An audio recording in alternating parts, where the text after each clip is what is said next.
Hi, Gail Hamilton here with you today to speak to you of pearls of wisdom and to inspire you to live your dreams and fly on your wings. Today's pearl is about soaring into your greatness and living your dreams. Exactly that. What are you struggling with today? Job, health, finances, family, faith, friendship. Do you believe that all things are possible?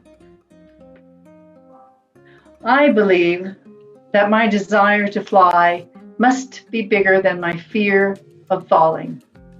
Vision is internal, not external, and is guided by my heart, not my eyes. In order to be free to fly, I must want my dream, feel my dream, and believe that my dream will come true.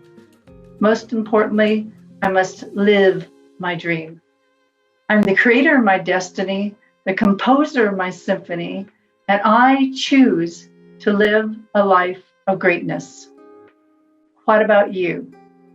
How are you choosing to live your life?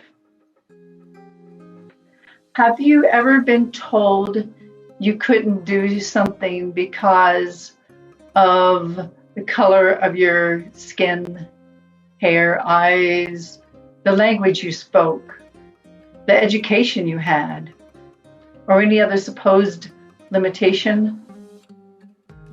These kinds of challenges are hard to overcome. I know. It's taken me 50 or 55 years out of my 67 to climb my psychological Mount Everest, to take off my backpack of weight, of isolation, discrimination, and to pick up my wings and fly.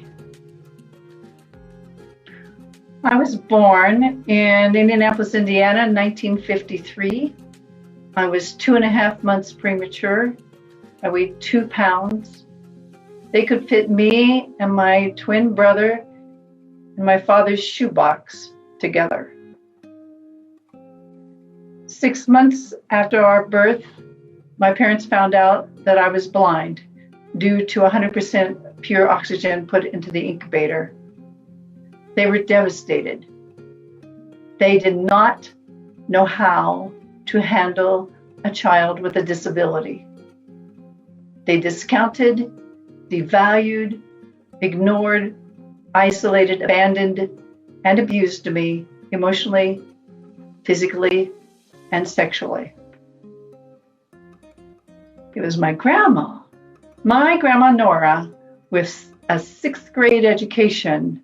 She knew how to love me nice and to hold me and to touch me. And Grandma, she made the best homemade cinnamon rolls. You know, the ones you get at the mall? Grandma's were better. She's the one that nurtured, guided, and empowered me to go towards music. Who have you had in your life to touch and empower you?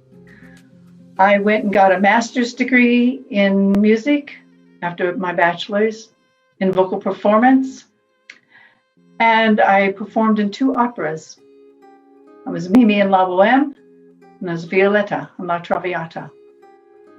I entered a national competition for singers, and I was one of 7 finalists.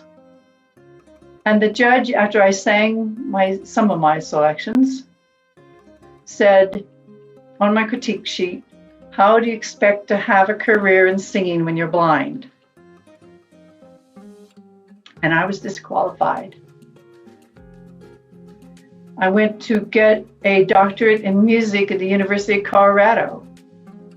And they too said, "Oh, we can't teach you. It's too hard." And I left that program. And then I went to the University of Naropa University in Boulder. And they said, "Oh, you can't be a psychotherapist. You know you're blind." Like, really? As if I didn't know that. And they tried to kick me out of that program. However, I got a mediator, and after 2 rounds of mediation, they saw the wisdom, and eventually I won the suit and got my psych degree. I know about hard. What about you? Have you ever had people tell you you couldn't do something because of all that? Don't believe them. Don't believe them. I entered a relationship for 15 years, and I learned all about codependency, and I learned all about suicidal ideation. So I know about hard. And I know about having seeing eye dogs and losing them. And I know about having parents and grandparents and losing them. So I know about hard. About 15 years ago, when I was in psychotherapy, my therapist said, "So, what do you want to do with yourself in the rest of your life?" And I said, "I want to write a book and be famous." Actually, I said, "I want to be famous and then write a book." And she said a typical therapist answer of, "I see." You know what I see means? It means you are nuts, Gail. How are you sitting here with only one piano student, going to be famous and then write a book? And then she said, "What's preventing you from writing the book now?"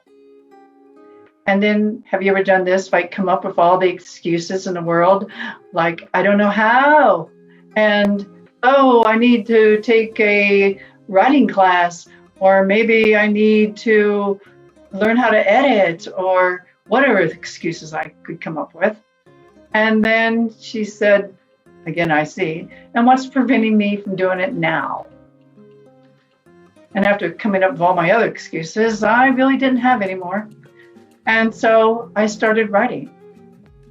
And I wrote for 2 hours a day for 10 years in 10 drafts until I published it. About that same time, she suggested I read a book called "Excuse Me, Your Life is Waiting" by Lynn Grabhorn.